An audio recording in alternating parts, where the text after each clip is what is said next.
এই আওয়ামী লীগ নিষিদ্ধ হওয়ায় বাংলাদেশের অনেক বড় ক্ষতি হয়েছে। এটা আমার একটা বোঝাপড়া, আমার রাজনৈতিক পড়াশোনা। আল্লাহ এই দুনিয়াতে সব মাটি যদি সমান করে দিতেন কেমন হতো বলেন? কোনো নদী যদি না থাকতো, কোনো পাহাড় যদি না থাকতো। পাহাড়গুলো আল্লাহ কেন বানাইছে? সমতলের ভারসাম্য রক্ষা করার জন্য পাহাড় দিয়ে চাপা দিয়ে রাখছে, যেন টালমাটাল না হয়, তাই না? এক একটা বড় রাজনৈতিক দল এরকম পাহাড়ের মতো। এই পাহাড় পুরো জাতিকে স্থিতিশীল রাখে। এই পাহাড় পুরো জাতির ভারসাম্য রক্ষা করে। বিএনপি, জামাত, আওয়ামী লীগ, অপরাপর দল, কোনোটা বড় পাহাড়, কোনোটা ছোট পাহাড়। এই কোনো একটা পাহাড় যদি ধসে মাটির সঙ্গে মিশে যায়, তাহলে এই জমিনের ভারসাম্য হারায় যাবে। আজকে এই আওয়ামী লীগকে নিষিদ্ধ করা হয়েছে, এই তো। হ্যাঁ, আওয়ামী লীগ নিষিদ্ধ হয়েছে। আওয়ামী লীগ নিষিদ্ধ হওয়াতে কি হয়েছে আসলে বাংলাদেশে বলেন? আওয়ামী লীগ নিষিদ্ধ হওয়াতে কি হয়েছে? আওয়ামী লীগ নিষিদ্ধ হওয়াতে বিএনপি জামাতকে বলতেছে বাটপার, জামাত বিএনপিকে বলতেছে বাটপার, তাই না? এনসিপি বলতেছে যে বিএনপির টাকা, বিএনপি হলো আওয়ামী লীগের টাকা খায়, আর এদিকে এনসিপি নিজেই সবার টাকা খায়।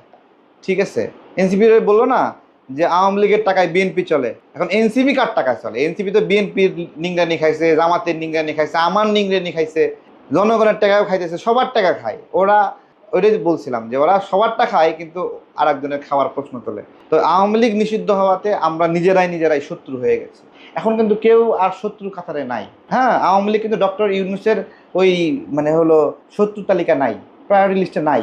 বিএনপির প্রায়োরিটি লিস্টে কিন্তু আওয়ামী লীগ নাই, আর জামাতের প্রায়োরিটি লিস্টে কিন্তু আওয়ামী লীগ নাই।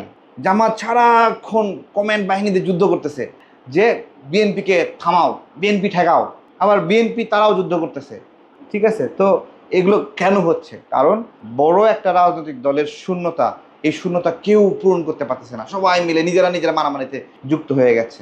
আওয়ামী লীগ হারিয়ে যাবে না, এটা আমার মানে হলো বোঝাপড়া, যেটা আমি রাজনীতি থেকে বুঝে পড়ি। এত সহজ না।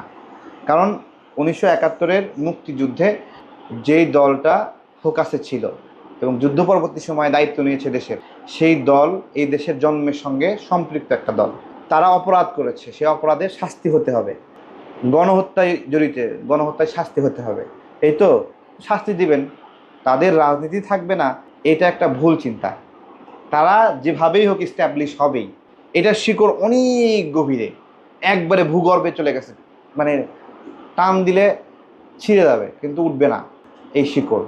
আবার ওই ছিঁড়ে যাওয়া শিকড় থেকে তারা নতুন করে আবার জন্ম নেবে। এটাই আওয়ামী লীগ। তো আওয়ামী লীগকে খাইয়ে দেবে, আওয়ামী লীগ নাই, নিষিদ্ধ, গায়েব হয়ে গেছে, এগুলো অনেক ধরনের মানে কথাবার্তা।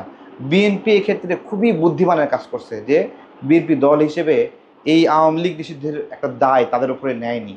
হ্যাঁ, একটা গণতান্ত্রিক দল এই দায় নিতে পারে না। বাচ্চা ছেলে পেলে ওরা কি করছে? আওয়ামী লীগ নিষিদ্ধ করতে হবে, ওদের একটা ক্যালকুলেশন। আওয়ামী লীগ যদি কোনোভাবে নিষিদ্ধ করা যায়, সব আওয়ামী লীগ এনসিপিতে এসে যোগ দিবে। শুধু এই কনসেপ্ট থেকে ওরা আওয়ামী লীগ নিষিদ্ধের জন্য যুদ্ধ ঘোষণা করছিল। আর কোনো স্বার্থ নাই। আওয়ামী লীগ ওদেরও শত্রু না। সারাক্ষণ আওয়ামী লীগের টাকায় খায়, ওঠে বসে, 165টা গাড়ি নিয়ে গেছে। বিএনপির ঠেকা বসছে ওদেরকে টাকা দিবে, জামাতের ঠেকা বসছে ওদেরকে গাড়ির বহন নিয়ে যাবে। কে দিচ্ছে তাহলে এই গাড়ি বহনের টাকা? আওয়ামী লীগই দিচ্ছে, নিজেদের রক্ষা করার জন্য, শেল্টার নেওয়ার জন্য এই টাকাটা দিচ্ছে। তাহলে আওয়ামী লীগের টাকাটা খুব মজা। কিন্তু আওয়ামী লীগ নিষিদ্ধ করতেছে কেন? ওই যে ওদেরকে নিয়ে একটা ঘর সংসার বানাতে চায় এনসিপি। তো দেখা যাবে আওয়ামী লীগ আপাতত এনসিপিতে ঢুকবে, রাজনীতি করবে, কিন্তু একটু সুযোগ পাইলে কইসে একটা চটকান দেবে, বুঝছেন? বাচ্চা ছেলেপেলেগুলো চটকান দিয়ে বলবে যা খেলা শেষ, সরে এখান থেকে। এটাই হলো বাস্তবতা। এই বাস্তবতা যদি না বোঝে তাহলে কিছু করার নাই। এবং আওয়ামী লীগের ভবিষ্যৎ ভালো, এটা আমি বলছিলাম। আওয়ামী লীগের ভবিষ্যৎ ভালো কেন? কারণ এই যে আমরা যারা রাজনৈতিক দলগুলো আছি, আমার দল, বিএনপি, জামাত, তারপরে হলো এনসিপি, নতুন একটা সংগঠন, জাতীয় পার্টি, আমরা সবাই পরস্পর বিবাদে লিপ্ত হয়ে গেছি। আমরা যত বিবাদ করব, যত ঝগড়া করব, আওয়ামী লীগের ভবিষ্যৎ তত ভালো হবে, তত ভালো হবে।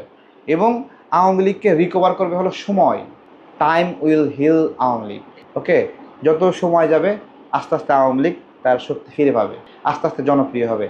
এবং হামিদ খান সাহেব কোন আত্মবিশ্বাস নিয়ে দেশে ফিরে আসলো বলেন? ওই আত্মবিশ্বাসটা নিয়েই ফিরে আসছে। এবং সে এখানে একটা আওয়ামী লীগের জন্য একটা ইস্টাবলিশমেন্ট দাঁড় করায় দিয়ে গেল। এটার দ্বারা আওয়ামী লীগ